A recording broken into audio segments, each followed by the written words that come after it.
Most salespeople wake up, they have their breakfast, and they've got a rough idea of what they want to achieve that day. That daring pitch to close the deal, that epic negotiation with the intimidating CEO. To avoid cold calling at all costs, because somebody wrote an article, top 5 ways to improve your sales, and they said cold calling was dead. But altogether, as sales professionals, we're probably not as productive as what we think we are. Andy Paul joined me on the Salesman podcast recently, and he shared this. I'll ask a sales manager, a CEO, how long's your sales cycle?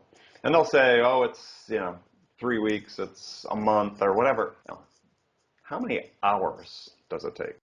Meaning, how many sales hours are you having to invest to bring that prospect from their initial point of interest to the point where they give you a decision? For me, this was a game changer because every year, every sales manager tells their team to work out how many deals you need to close in the year, how many deals you need to close in the quarter, and then how many calls or meetings you need to have each day. But do we even know if we've got enough hours in the year to close enough deals to hit our sales targets? If it's going to take 100 hours to close a deal and we've got to close a deal every 2 days, it's simply not going to be possible, no matter how good you are at flirting with receptionists and getting meetings with decision makers. It would be like trying to sleep with a fat person whilst being blindfolded. No matter how much planning you've done, there's no physical way you're going to be able to make it happen. However, when you look into how you're spending each of these hours, it's very likely that you're spending a good chunk of time putting information into the CRM system, and the other half doing the report for John, the red-faced sales manager, who has offered no advice over the past 4 years other than add more value. John, do you even know what adding more value means? Give me an example, John.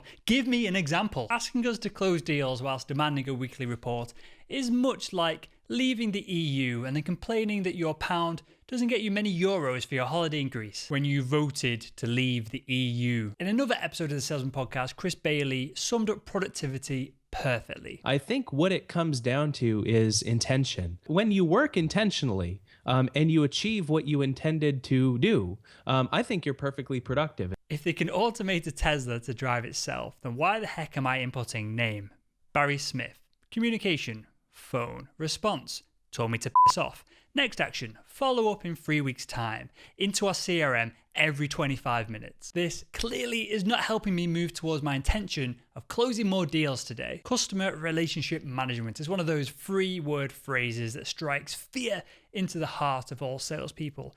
Just like call me back or competition is cheaper. I want to make a stand. Hashtag CBIS, which stands for sorry, I'm busy selling. Drop this hashtag in the email reply to your sales manager next time they ask you to do something stupid, something non-conductive to you closing deals, earning money for the company and earning money for yourself.